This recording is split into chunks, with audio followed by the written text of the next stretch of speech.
eu gostaria que nós orássemos antes de lermos as Escrituras e iniciarmos a nossa conversa de hoje à noite. Vamos orar? Deus, nosso Pai, nós consagramos às Tuas mãos este tempo, este lugar, as nossas mentes e corações, e pedimos que o Teu Espírito Santo nos guie a toda a Tua verdade, como o Senhor prometeu. Te pedimos assim em nome de Jesus e para a Tua glória nós oramos. Amém. Então, o lado B dos milagres de Jesus, eu queria pedir que você abrisse a sua Bíblia no Evangelho de Lucas, o capítulo 5. Lucas, o capítulo 5. Antes disso, vamos recapitular. O lado A interpretação dos milagres. Do lado A, como eu estou chamando, eu compreendo que tem 5 aspectos. O lado A enxerga os milagres de Jesus de 5 maneiras. Primeiro, o lado A enxerga os milagres de Jesus como provas da divindade de Jesus. Os milagres atestam a divindade de Jesus. Jesus andou sobre as águas porque era Deus. Jesus curou um leproso porque ele era Deus. Jesus curou um cego porque ele era Deus. Então o lado A afirma que os milagres atestam a divindade de Jesus. O lado A também enxerga os milagres, e este olhar dos milagres no lado A suscita a expectativa de idêntica repetição. Assim como Jesus curou um cego em Jericó, esperamos que Ele cure também um cego hoje nos nossos dias. Em terceiro lugar, o lado A enxerga os milagres também como narrativas mitológicas. Se bem que esse terceiro já poderia ser considerado talvez até um lado C, D ou E, que tira os milagres de uma visão tradicional e enxerga os milagres como mitos, que contam uma verdade em linguagem simbólica e metafórica. Isto é, Jesus não andou de fato sobre as águas, ele superou uma dificuldade. É mais ou menos isso. 4. Os milagres devem ser atualizados pelas possíveis aplicações práticas. Voltando, na narrativa mitológica, por exemplo, Jesus ressuscitou em seus discípulos e está vivo em sua igreja. Ele não ressuscitou de fato. Nesse quarto, os milagres devem ser atualizados pelas possíveis aplicações práticas. Aí sim, aquele que tiver fé vencerá qualquer dificuldade, porque a fé remove montanha. Não é uma leitura literal do milagre. E quinto, os milagres se tornam o padrão para a experiência religiosa. No lado A, o que justifica a busca de Deus é a possibilidade do milagre. Se nós buscamos a Deus e não é para um milagre, para o que é então? Se vamos buscar a Deus sem a expectativa que o milagre se repita nos dias de hoje, então qual expectativa nos move na direção de Deus? Então, o lado A basicamente compreende os milagres como uma prova da divindade de Jesus. Os milagres suscitam essa expectativa de que Jesus, que era Deus e continua sendo Deus, se fez milagres ontem, fará os mesmos milagres hoje. E esta afirmação de que Jesus, sendo Deus que fazia milagres, é um Deus que faz milagres, justifica a busca de Jesus. É basicamente isso o que o lado A vai dizer para nós. Como os milagres não acontecem na profusão que gostaríamos que acontecessem, então nós temos uma saída, que é tentar atualizar a narrativa dos milagres pelas aplicações práticas que são possíveis. Bom, o lado B.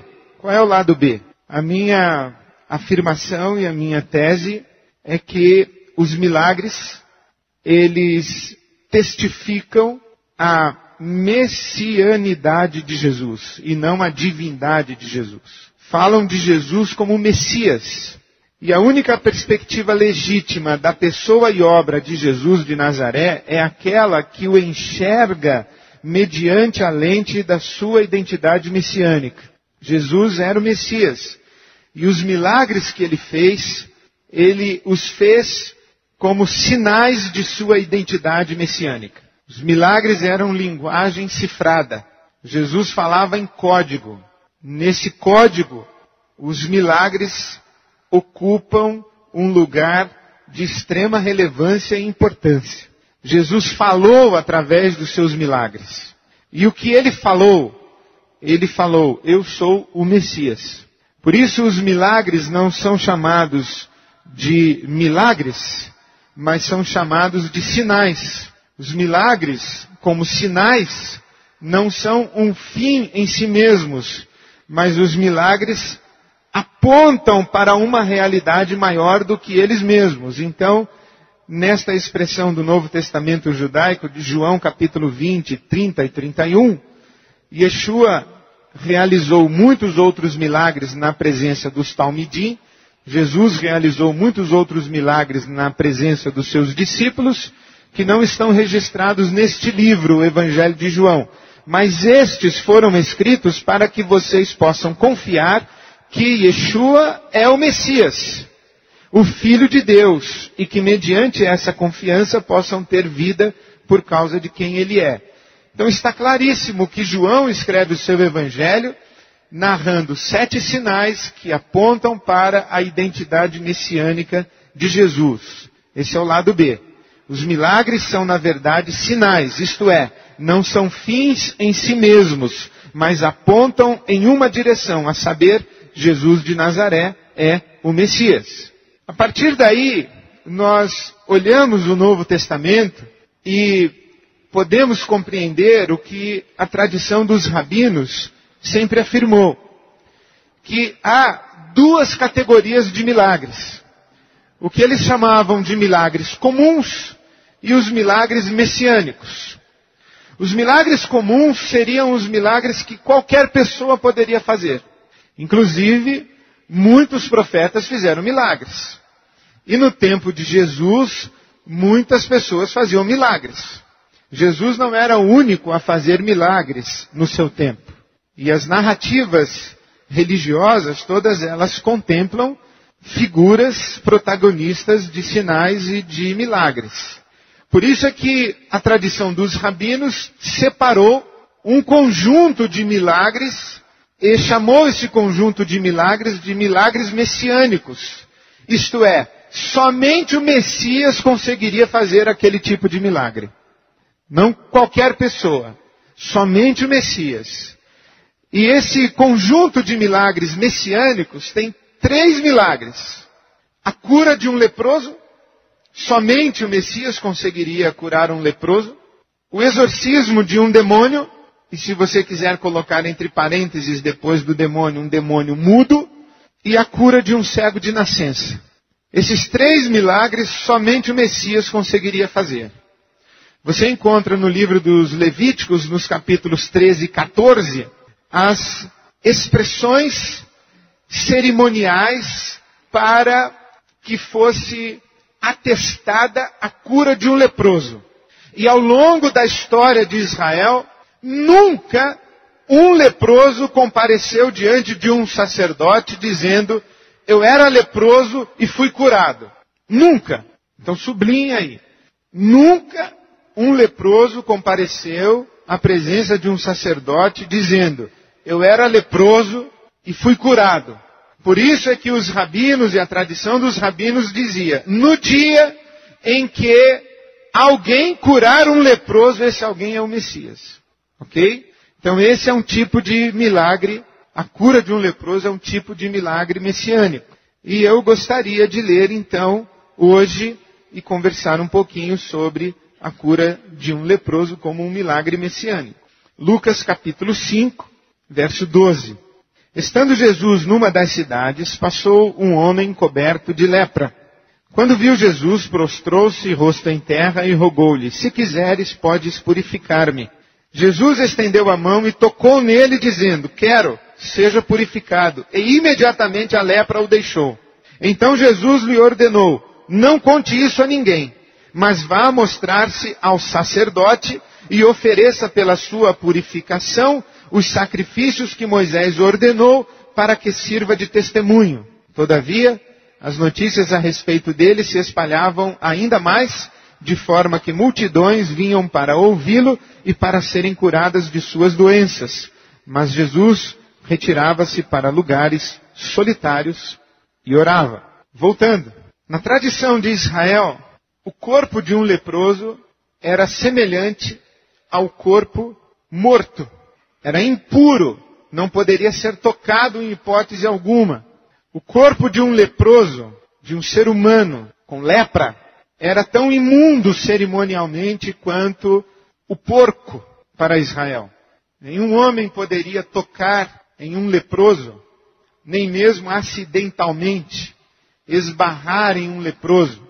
Então você já sabe que um leproso era obrigado a andar com sinos pendurados. E se ele entrasse em uma cidade, o que lhe era proibido, ele deveria entrar gritando: leproso, leproso, leproso, para todo mundo sair da frente. Esse era o estigma e era a maneira como um leproso era tratado. Este leproso, ele está completamente tomado pela lepra. Ninguém tem dúvida que ele é um leproso. Não está em fase inicial. Ele está, na Nova Versão Internacional, coberto de lepra, ou completamente tomado pela lepra. A segunda coisa importante que esse texto diz para nós é que este leproso, quando vê a Jesus, ele prostra-se com o rosto em terra e suplica, dizendo: se quiseres, podes purificar-me.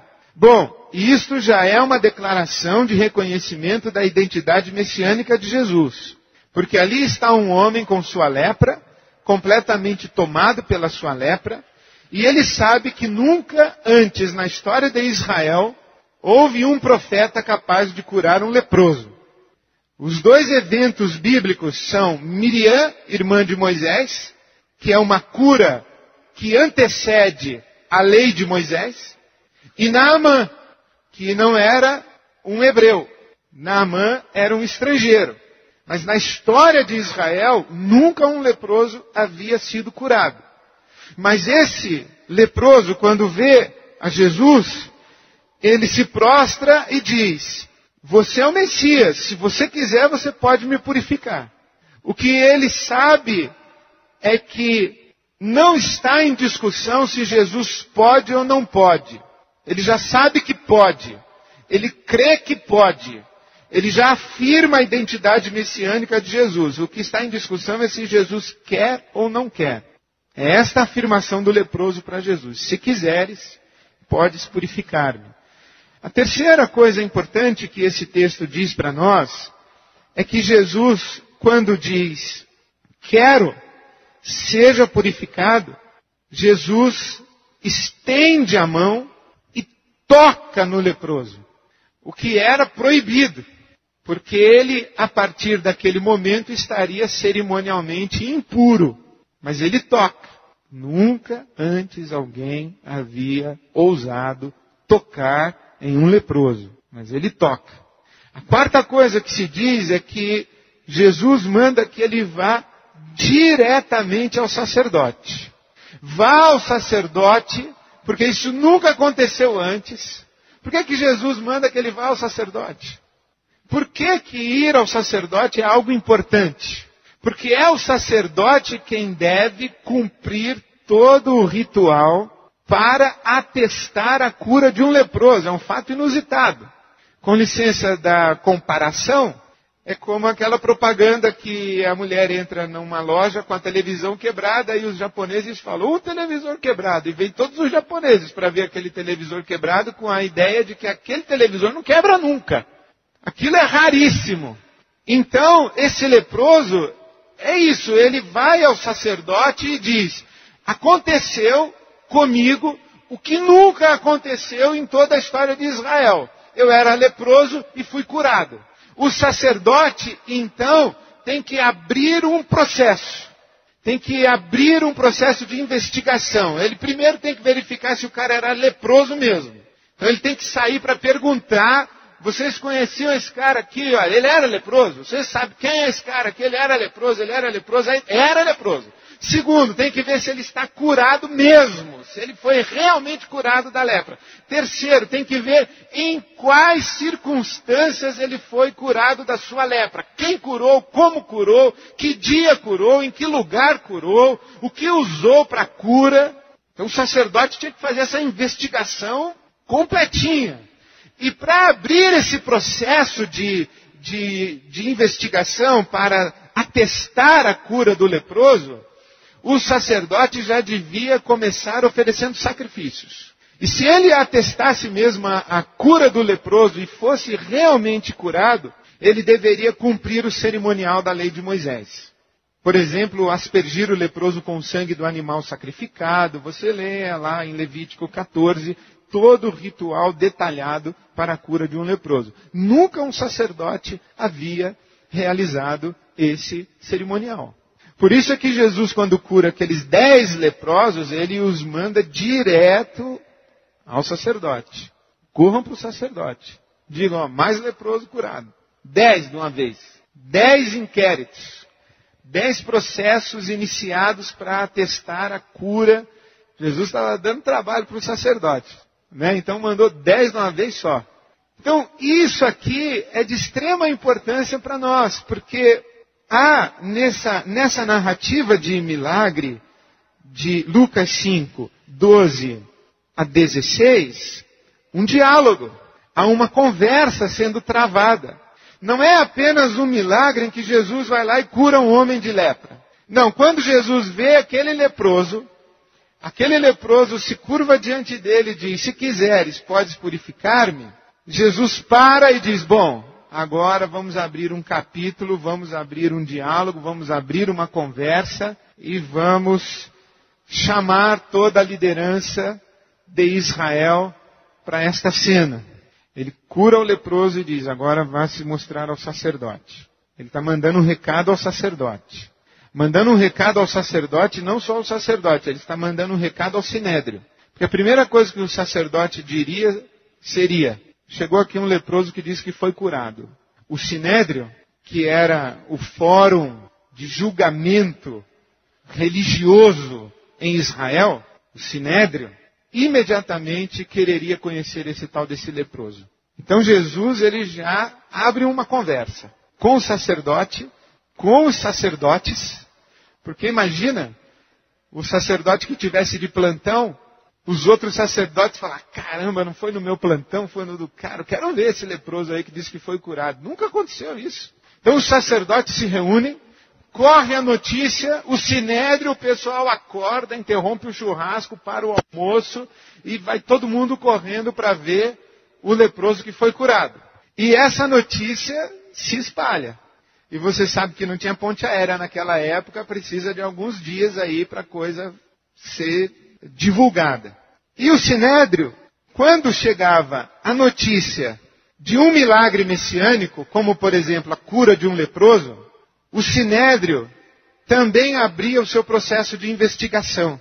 E o processo de investigação do sinédrio já não era só da cura do leproso, ou não era só um processo de investigação do milagre messiânico. Era um processo de investigação do próprio sujeito que estava dizendo ser o Messias com aquele milagre. Então, veja bem, o leproso chega e diz, eu era leproso, fui curado, diz para o sacerdote. O sacerdote imediatamente começa a investigar se ele era mesmo leproso, se ele foi mesmo curado, ele começa a investigar a cura. Mas o sacerdote, ele bate um sino lá e diz, um milagre messiânico. E o sinédrio então corria e dizia o seguinte, quem foi o cara que fez o milagre messiânico? Foi aquele ali. Lembra-se quando Jesus cura o cego de nascença em João capítulo 9? Que os doutores da lei correm para o cego dizendo, quem foi que curou você? Falou, eu não sei. Foi aquele cara ali.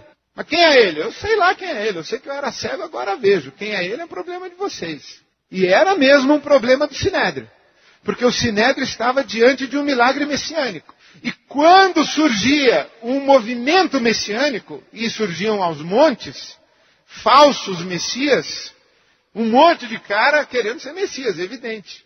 Não é só hoje essa doença que tem um monte de cara querendo ser Messias. Naquela época, muito mais.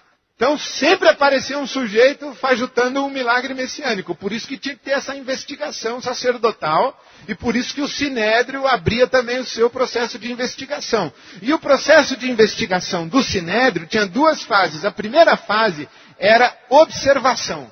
A segunda fase era interrogação. Na primeira fase, o Sinédrio, os membros do Sinédrio, os doutores da lei, eles colavam nesse cara que disse ser o Messias e que disse ter feito um milagre messiânico. Colavam nele. Para onde ele ia, todo mundo ia atrás. Por isso é que Jesus está sempre rodeado de uma multidãozinha. Ele tem os discípulos, ele tem o pessoal que está querendo os milagres, ele tem os fariseus, ele tem os doutores da lei, tem o Sinédrio, tem os sacerdotes, está todo mundo em volta. Porque agora ele está sob investigação. Na primeira fase da investigação, os membros do Sinédrio, os doutores da lei, eles não podem falar nada, é só observar. Onde Jesus vai, eles vão e eles ficam calados, só observando. Jesus está ensinando, eles estão quietos ouvindo. Jesus está curando, eles estão quietos. Curou, mas isso aí é milagre comum, não é milagre messiânico. Tudo bem. Esse aí que ele ensinou, falou, ouvistes o que foi dito, eu porém vos digo, já está exagerando. Esse cara, eles estão só observando, estão falando nada, estão em silêncio. Por isso é que existe Lucas capítulo 5, verso 17. E por isso é que existe Lucas capítulo 5, verso 16.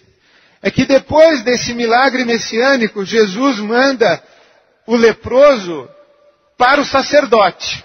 E ele sabe que deflagra-se um processo entre os sacerdotes e deflagra-se um processo no Sinédrio. O que é que Jesus faz? Retira-se para a oração. Sai de cena. Deixa o circo pegar fogo lá agora. Ele sai de cena. Ele sai e a notícia começa a se espalhar, a Jerusalém fica empolvorosa, Cafarnaum fica empolvorosa, Caná da Galileia, todo mundo, Samaria, começa uma correria. Milagre messiânico. Um leproso foi curado. Onde está Jesus? Saiu de cena para orar. Aí vem o capítulo 5, verso 17. Passado um tempo, certo dia, quando ele ensinava, estavam sentados ali fariseus e mestres da lei, ao Sinédrio presente. O Sinédrio está presente. Fariseus e mestres da lei, procedentes de todos os povoados da Galileia, da Judéia e de Jerusalém. Olha que interessante. A investigação sacerdotal já acabou. O cara era leproso mesmo, foi curado e foi aquele cara ali que curou. Ele disse que é o Messias, então aquele foi um sinal messiânico, foi um milagre messiânico. Agora a investigação do Sinédrio na fase da observação. Jesus está ensinando e estão presentes os fariseus e os doutores da lei, procedentes de todos os povoados da Galileia, da Judéia e de Jerusalém. Então isso aqui é a Palestina no tempo de Jesus, dá para ver mais ou menos aí. Galileia é esse pedaço aí de cima. Galileia. Judéia, ok? Jerusalém. Onde Jesus está? Cafarnaum. Então os caras saem de Jerusalém e de todas as aldeias de Jerusalém e da Galileia. Por que não de Samaria? Porque os samaritanos é judeu misturado, é judeu de segunda classe, terceira, quinta. É judeu, eles não contavam. Então olha a narrativa. Os dois espaços, entre aspas, oficiais da religião de Israel. A Galileia e a Judéia. Samaria é coisa de samaritano. O judeu não passava nem pela terra de Samaria. Olha o que acontece. Imagina que Jesus faz um milagre hoje à noite aqui. O pessoal pega avião em Belo Horizonte, Rio de Janeiro, Porto Alegre, Curitiba, Manaus, São Luís, Recife. Vem tudo para cá. Amanhã está cheio aqui. Está cheio de gente vindo de tudo que é canto. E Jesus começa a ensinar, fica todo mundo observando. E olha agora então Lucas 5:17. Certo dia, quando ele ensinava, estavam sentados ali fariseus e mestres da lei, procedentes de todos os povoados da Galileia, da Judéia e de Jerusalém. E o poder do Senhor estava com ele para curar os doentes. Vieram alguns homens trazendo um paralítico numa maca e tentaram fazê-lo entrar na casa para colocá-lo diante de Jesus. Não conseguindo fazer isso por causa da multidão, subiram ao terraço e o baixaram em sua maca através de uma abertura até o meio da multidão, bem em frente de Jesus. Vendo a fé que eles tinham, Jesus disse: homem, seus pecados estão perdoados. Os fariseus e os mestres da lei começaram a pensar: quem é esse que blasfema? Quem pode perdoar pecados a não ser somente Deus? Jesus, sabendo o que eles estavam pensando, perguntou: por que vocês estão pensando assim? Que é mais fácil dizer: os seus pecados estão perdoados, ou levante-se e ande? Mas para que vocês saibam que o Filho do Homem tem na terra autoridade para perdoar pecados, disse ao paralítico: eu lhe digo, levante-se, pegue a sua maca e vá para casa. Imediatamente ele se levantou na frente deles, pegou a maca em que estivera deitado e foi para casa louvando a Deus. Todos ficaram atônitos e glorificavam a Deus e cheios de temor diziam: hoje vimos coisas extraordinárias. Ou em outras palavras, hoje vimos coisas que nunca antes havíamos visto. Quando nós lemos no Novo Testamento que a multidão se assombra porque Jesus ensina de maneira diferente dos escribas e dos fariseus da sua época, não é só que o jeito dele falar é diferente. É que ele está rodeado de sinais e a figura de Jesus é uma figura que não tem par em Israel. Ele é diferente. Não é só o jeito que ele fala que é diferente, não é só o que ele ensina que é diferente. Ele é diferente. Ele curou um leproso. Ele fez um sinal messiânico. E ele perdoa pecados na frente do sinédrio. Nós nunca vimos isso acontecer antes. Então, o que é importante nessa narrativa de 5:17 a 26, a cura desse paralítico que é descido pelo telhado? É importante as testemunhas, em primeiro lugar. Os que estavam presentes, o sinédrio estava presente. Eles estão na fase da observação. Está todo mundo em volta de Jesus e calado, prestando atenção. É importante que Jesus diz: os seus pecados são perdoados. Por quê? Porque quem pode perdoar pecados a não ser somente Deus? E nisso os fariseus tinham razão. Pecado é uma ofensa contra Deus, e só Deus pode perdoar um pecado. Então, Jesus está reivindicando: eu e o Pai somos um. O que João vai no seu evangelho afirmar depois. E ele está reivindicando o seguinte: o Pai me deu autoridade. Lembra-se em Lucas capítulo 4, 18 a 21, que Jesus entra na sinagoga em Nazaré, abre o profeta Isaías e diz: o Espírito do Senhor está sobre mim e me ungiu. Esse me ungiu me deu direito, poder e autoridade. O que eu vou fazer aqui agora, eu vou fazer porque o Pai me deu isso aqui para fazer. E dentre as coisas que o Pai autorizou Jesus fazer, está a anunciar o ano aceitável do Senhor, o ano do jubileu, o ano da graça. É isso que ele está fazendo aqui em Lucas capítulo 5, 17 a 26. Ele está anunciando o ano do jubileu. Ele está dizendo: é o tempo da graça. O Messias chegou, eu inaugurei o ano do jubileu. Agora é jubileu. Agora é tempo de perdão de pecados. Eu tenho autoridade que o Pai me deu para dizer para você que é ano do jubileu. É tempo da graça. E ele diz isso para o sinédrio. E faz questão de dizer: olha como é provocativo, né? Como é provocativo. Jesus cura o leproso, manda para o sacerdote. E nisso ele já mandou um e-mail para o sinédrio e mandou um e-mail para o colégio sacerdotal. O circo pega fogo, ele sai de cena. Quando ele volta à cena, ele está ensinando, desce um sujeito paralítico na frente dele. O que se espera? É que ele cure o paralítico. Mas ele manda mais um e-mail para o sinédrio: teus pecados estão perdoados. Se eu fosse dar vazão à minha carnalidade, e já fazendo isso, eu imagino quase que Jesus dando uma risadinha assim para os 12. Quer ver? Teus pecados estão perdoados. Os caras em volta, eles não se aguentam. Eles não se aguentam, começam a se olhar e começam a pensar e a razoar em seu coração. Por quê? Eles estão na fase da investigação de observação. Eles não podem falar. Mas Jesus sabe o que está passando na cabeça deles. Tanto sabe porque fez para que passasse na cabeça deles o que está passando na cabeça deles. Então ele afirma, os teus pecados estão perdoados. Aí depois ele diz assim, vocês estão pensando isso, né? Quem é esse aí que perdoa pecados? Sou eu mesmo, o Messias. Não falei para vocês, quando eu curei o leproso, que eu mandei falar para o sacerdote, e agora que vocês vieram aqui me observar, então, eu estou dizendo para vocês, eu sou o Messias, eu estou perdoando pecados aqui na frente de vocês, na cara de vocês, eu estou dizendo, eu sou o Messias. E eles então começam a arrazoar, e Jesus então diz assim, bom, o que é mais fácil fazer? Ou dizer, perdoados são os teus pecados, ou levante-se e anda. Evidentemente que o mais fácil é dizer, perdoados são os seus pecados.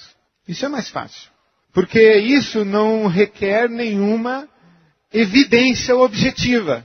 Se eu descer agora e falar, os seus pecados estão perdoados, e fizer o sinal da cruz diante de você, ok, você levanta e vai embora, feliz da vida, com seus pecados perdoados. É fácil fazer isso. Qualquer um pode fazer.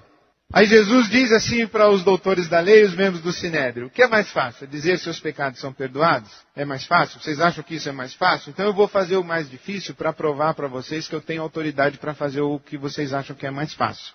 Então ele prova dizendo, levante-se, pegue a sua maca e vá para casa. O que Jesus faz aqui é chamar para a briga o Sinédrio, os sacerdotes, e a partir desse momento ele começa a exigir dos líderes de Israel um posicionamento a respeito dele, Jesus de Nazaré, que reivindica ser o Messias. Percebe que não é só curar um leproso, curar um paralítico. Tem muito mais envolvido aqui nesse texto. Há um diálogo, há um debate, há um inquérito transcorrendo aqui. Há uma mobilização de todos os líderes religiosos da Palestina que saem de um lado para o outro para que se encontrem com Jesus. Me parece que isso nos ensina algumas coisas interessantes. A primeira é que o Novo Testamento tem uma lógica. Os autores do Novo Testamento, eles não escreveram o Novo Testamento e agora particularizando. Os biógrafos de Jesus não escreveram a biografia de Jesus num exercício extemporâneo de memória. Como se ele sentasse com um bloco e dissesse, lembra aí os milagres que Jesus fez? Aí um fala, teve um leproso que ele curou. É mesmo, um leproso, curou o leproso. O que mais, hein? Curou um cego. Curou 1 ou 2 ou 3, hein? Um monte, mas você vai contar todos. Curou 2, vai. O que mais ele fez? Curou um paralítico. Não, um monte de paralítico. Vou contar um paralítico que ele curou. Aquele lá do telhado. Do telhado. Boa. Aí do telhado. Não é assim que eles estão fazendo. Não é assim que eles estão fazendo, porque eles estão escrevendo não apenas uma narrativa da biografia de Jesus, mas eles estão escrevendo um documento. É um documento. E Lucas é investigativo. Lucas é exageradamente preocupado com detalhes. Tanto que em Atos capítulo 1, verso 1, ele diz, em meu livro anterior, Teófilo, escrevi a respeito de tudo que Jesus começou a fazer e ensinar. Lucas está fazendo um registro documental. E ele está fazendo esse registro, não tentando lembrar o que Jesus fez, o curou, deixou de curar, mas ele está seguindo a própria lógica e a inteligência de Jesus nos seus atos de milagres. E os registros que ele faz são registros que apresentam para o leitor original desse texto, porque esse texto aqui foi lido para a comunidade de Israel há 2000 anos atrás. Foi lido lá. Foi lido para os próprios doutores da lei, ou pelos próprios doutores da lei. Foi lido pelo Sinédrio. Essa seita cristã que começa. Então Lucas está dizendo o seguinte, ele está quase que lembrando, ei pessoal do Sinédrio, vocês que aí crucificaram Jesus, vou lembrar para vocês, lembra aquele dia que ele curou o leproso? Vocês por acaso se lembram que ele mandou o leproso direto para o sacerdote? Vocês por um acaso se lembram que logo em seguida, deflagrou-se todo um movimento que veio observar se ele era mesmo o Messias, e que baixaram um paralítico na frente dele. Vocês por acaso se lembram o que ele fez? Curou o paralítico. Não.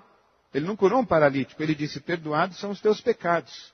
Ele só curou o paralítico para provar para vocês que ele tinha autoridade para perdoar pecados. A cura do paralítico não é importante aqui. A cura do paralítico não é importante. O que é importante é esse diálogo que está acontecendo e toda essa conversa. E esse milagre é explícita e evidentemente um sinal da identidade messiânica e que Jesus está fazendo questão de afirmar para os sacerdotes e para os doutores da lei. E a partir desse momento, ele faz uma pergunta. E a pergunta é, e então? Vocês vão me reconhecer e me autenticar como Messias ou não vão? E a confusão começa a aumentar em volta de Jesus. Aumenta e a coisa vai crescendo. E aí, eles saem da fase da observação e eles começam a fase da interrogação. Lucas capítulo 5, verso 33. Eles lhe disseram, os discípulos de João jejuam e oram frequentemente, bem como os discípulos dos fariseus, mas os teus vivem comendo e bebendo. Jesus respondeu, podem vocês fazer os convidados do noivo jejuar enquanto o noivo está com eles? Mas virão dias quando o noivo lhe será tirado, naqueles dias jejuarão. Então lhes contou esta parábola. Aí você lê a parábola. Ninguém tira um remendo de roupa nova e costura em roupa velha. Ninguém põe vinho novo em odre velho. Se você só lê a parábola, mas você não lê que isso vem depois da cura do paralítico, a cura do paralítico vem depois da cura do leproso, e você não lê que Jesus está contando uma parábola falando da religião de Israel e denunciando esses fariseus, dizendo, vocês são o remendo velho. Vocês são o pano velho. O remendo novo chegou. Vocês são o odre velho. O vinho novo chegou. O que é que vocês vão fazer com isso? Porque vocês já viram que eu curei o leproso. Eu já mostrei a minha autoridade para perdoar pecados. Eu estou afirmando a minha identidade messiânica. Agora vocês saíram da observação e já estão na fase da interrogação ou do interrogatório. E eu quero saber qual a conclusão que vocês vão chegar. Porque a próxima coisa que eu vou fazer é curar no sábado. Que é Lucas capítulo 6. Então parece que Jesus ele está curando um aleijado e curando um leproso, curando um cego. Não. Ele está invadindo o sinédrio com todos os seus argumentos e com todas as suas forças. E provocando ao máximo que ele pode provocar para exigir um posicionamento desse pessoal. Se ele é o Messias ou se ele não é o Messias. É nessa direção que nós estamos caminhando, porque foi nessa direção que Jesus caminhou. Então veja a lógica da narrativa bíblica. E veja como que por trás de, entre aspas, um simples milagre da cura de um aleijado, há um universo de discussão, não a respeito de milagre, mas a respeito da identidade messiânica de Jesus Cristo. Por isso é que estes foram escritos como sinais, para que creiamos que Jesus é o Messias. Por isso é que a pergunta, Jesus faz milagres hoje ou não faz milagres hoje, é secundária. É secundária. A pergunta primária é, Jesus é quem ele disse que era? É. Então, o milagre já não é mais uma condição para que eu me submeta a ele e nele creia e a ele adore. Milagre é discussão secundária. Porque quando eu leio a narrativa dos milagres, eu leio os milagres como que assinaturas repetidas de Deus o Pai sob a caminhada de Jesus dizendo, eis o Messias, eis o Messias, eis o Messias, eis o Messias. Termino lembrando aos senhores a figura da primeira segunda-feira em que conversamos. O sábio aponta a lua, o tolo fica perdido observando o dedo do sábio. Os milagres apontam para Jesus. Ficar discutindo milagres é ficar distraído com o dedo do biógrafo de Jesus. O importante é, Jesus é quem disse que era. Ele é Deus. E, portanto, é o nosso Senhor. Somente a Ele servimos e a Ele adoramos. O que vier depois disso é lucro. Que Deus nos abençoe com muita coisa depois disso, porque nós queremos também um lucro. Amém. É a sua vez de fazer perguntas e eu vou tentar respondê-las. A pergunta é se Jesus teve autoridade para perdoar pecados. Isso não aponta muito mais a sua divindade do que a sua messianidade. Não, justamente é na função de Messias que ele perdoa pecado, não é na função de Deus. Se você consegue assimilar o que eu vou dizer agora, sem me apedrejar, é o seguinte: Deus não está presente no palco da história. Entre aspas, Deus ficou no céu. Quem está andando aqui no palco da história é o Filho dele, com a autoridade dele para curar pecados em nome dele. O que Jesus faz aqui na terra, ele não reivindica divindade para fazer, porque divindade, prerrogativa divina, ele deixou no céu. É isso que quer dizer, esvaziou-se de Filipenses 2. O que ele faz como Messias, não como Deus. Deus ficou no céu. Quem anda aqui é o Filho de Deus. Tanto que você observa em Lucas 5, 17 a 26, que acabamos de ler, que Jesus diz assim: o Filho do Homem tem autoridade para perdoar pecados. Ele faz questão de afirmar isso. Ele não usa um título divino. O Filho do Homem tem autoridade para perdoar pecados. Em relação à fé cristã, o milagre é algo muito barato. Qual é o maior milagre hoje?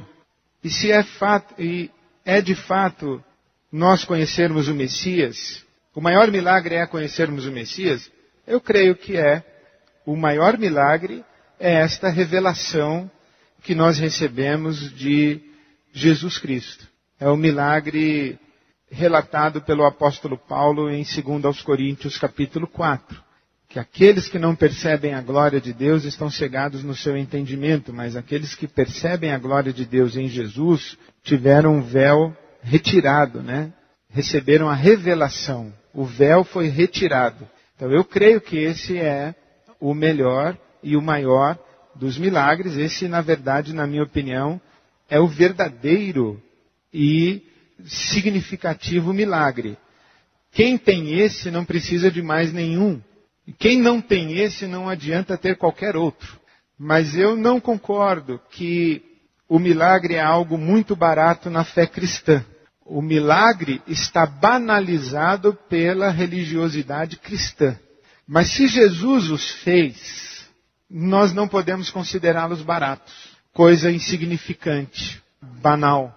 Eles têm o seu valor, eles têm a sua relevância, eles têm o seu lugar.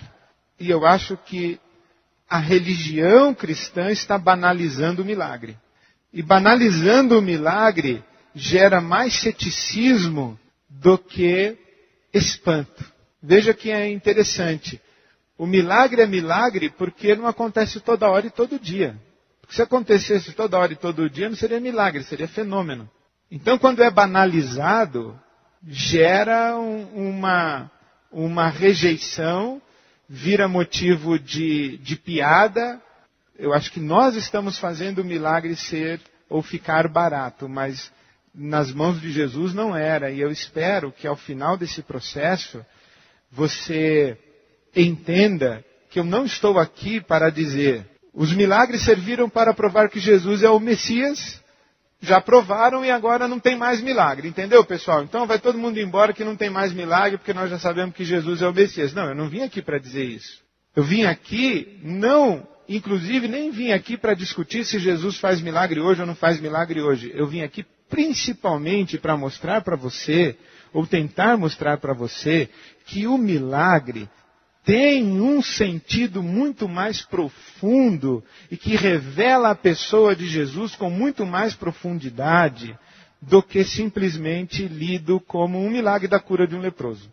Mas eu não quero, em hipótese alguma, que você pense que eu penso que o milagre é uma coisa banal. Porque não é. E não quero que você, em hipótese alguma, pense que eu penso que não existe mais milagre hoje. Porque eu não penso. Você perguntar para mim, você crê em milagres? Eu creio. Você crê que tudo isso aí que está acontecendo é a mão de Deus agindo? Eu digo, eu não. Eu creio em milagres.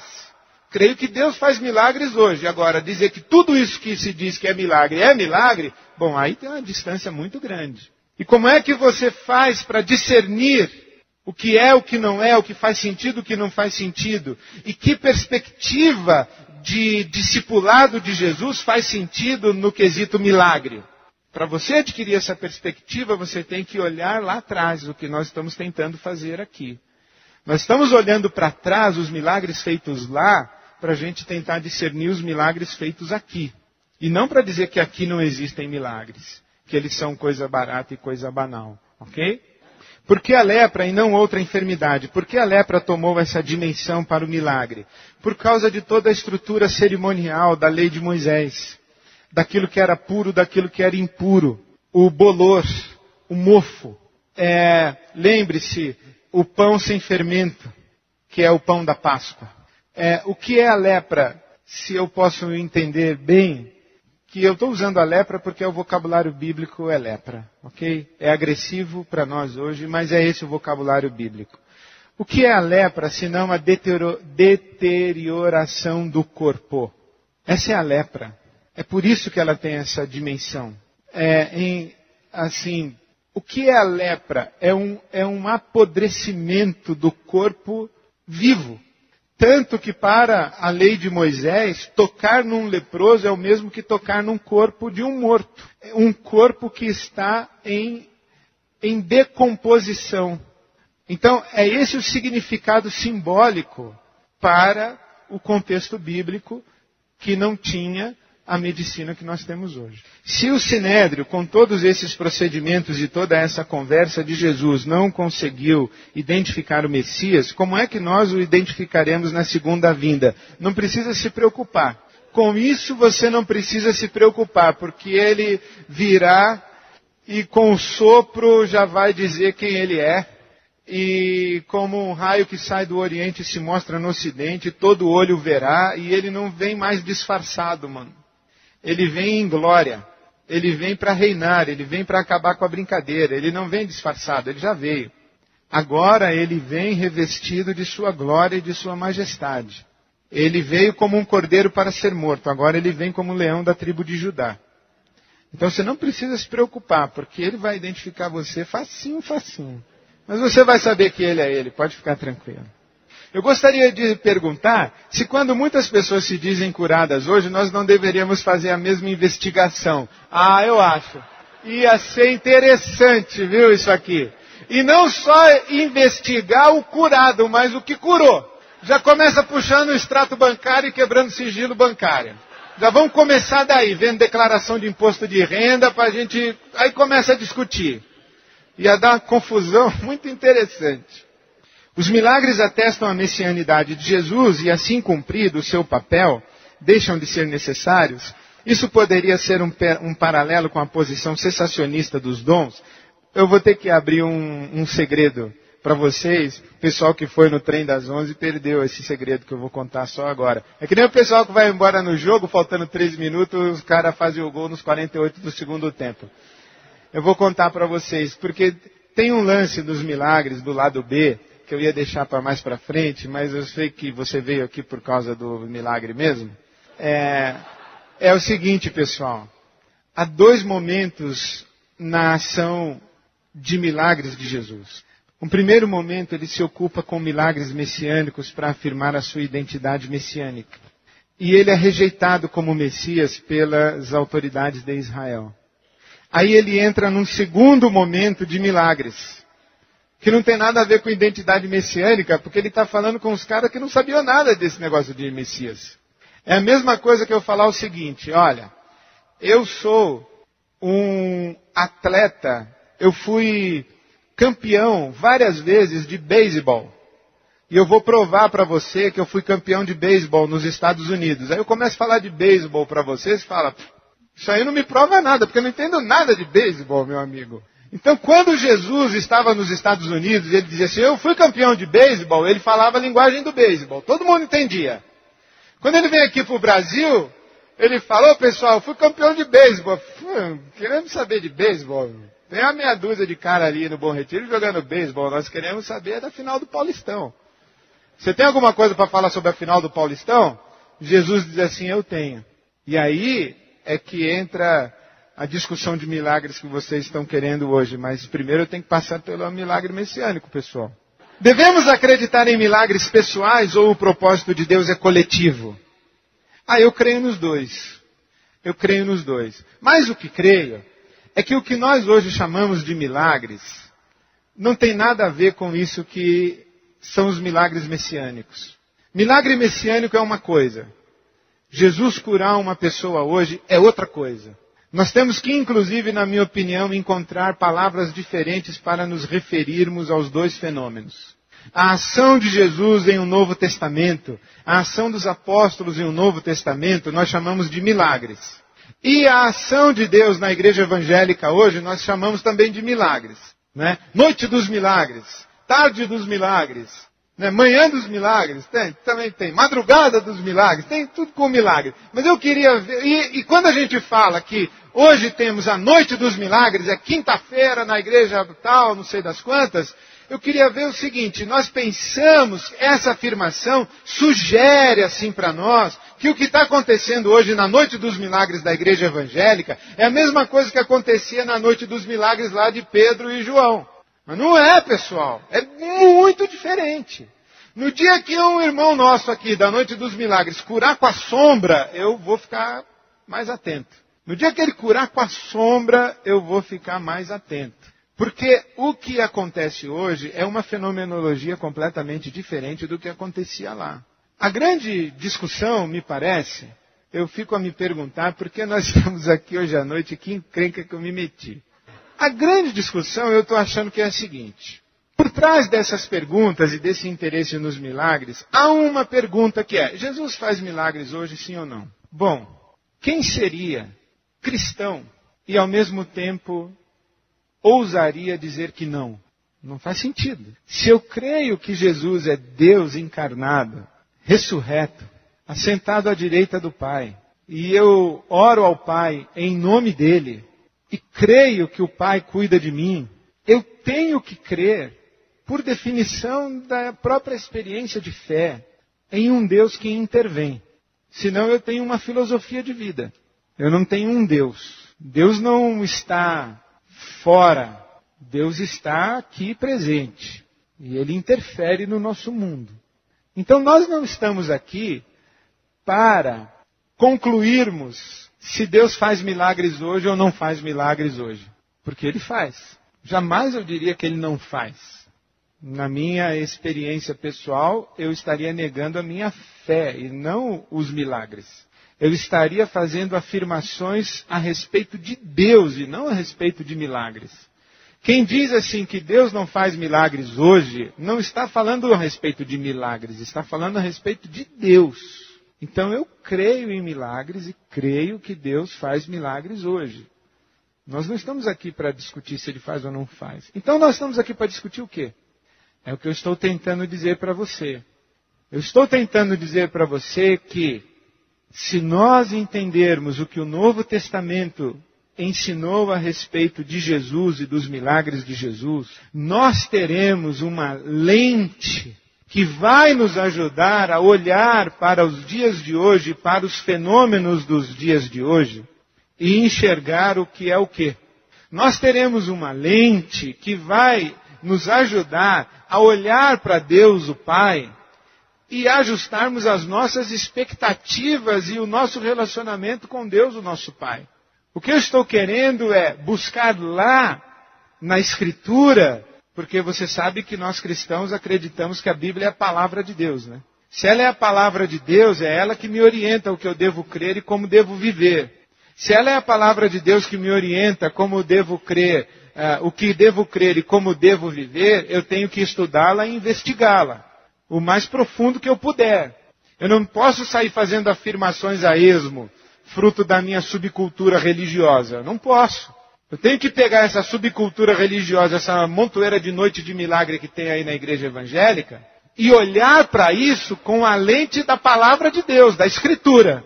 Então o que nós estamos fazendo aqui, nesses encontros, que esse aqui é só o segundo, é buscando na Escritura referências e subsídios para nós avaliarmos o que está acontecendo hoje. E para nós nos posicionarmos hoje do que é que pode acontecer nas nossas vidas, o que é legítimo esperarmos acontecer nas nossas vidas e o que é legítimo nós esperarmos na nossa relação com Deus. Mas nós temos que ir lá primeiro, senão a gente vai se perder aqui, porque eu acho que está todo mundo, ou todo mundo não. Tem muita gente perdida aqui, porque não entendeu ali. E isso já não é de hoje, porque Jesus disse, vocês erram porque vocês não conhecem as Escrituras, porque são as Escrituras que testificam de mim. Vocês falam de mim, mas é coisa da ideia de vocês, porque vocês não viram isso na Escritura. Vocês estão repetindo um monte de frases, um monte de chavões, um monte de expressões que são da cultura evangélica, da tradição da cristandade, mas não tem nada a ver com a Escritura. Então volte para a Escritura. É o que nós estamos tentando fazer aqui hoje. Então eu afirmo, há milagres hoje? Há. Como é que nós vamos olhar para eles, discerni-los e nos posicionarmos diante deles? Nós temos que buscar referências na Escritura. Por isso é que eu estou achando que o lado A dos milagres não é boa referência. É subcultura evangélica. Estou sendo atrevido, pedindo a Deus misericórdia, dizendo, eu acho que uma lente legítima para olharmos o que acontece hoje é o que eu estou chamando do lado B dos milagres de Jesus. Eu, ao final desse tempo, estaria absolutamente derrotado na minha motivação se você fosse embora, depois deste primeiro semestre de conversarmos sobre estas coisas, cético, incrédulo a respeito da atualidade dos milagres. A minha expectativa é que você vá embora crédulo, mas uma fé lúcida, uma fé que tem fundamentação bíblica e que ajuda você a caminhar no turbilhão que é a vida para nós nos dias de hoje. Esse é o meu desejo e a minha oração. E com esta oração eu despeço a todos na graça e na paz do Senhor Jesus. Amém.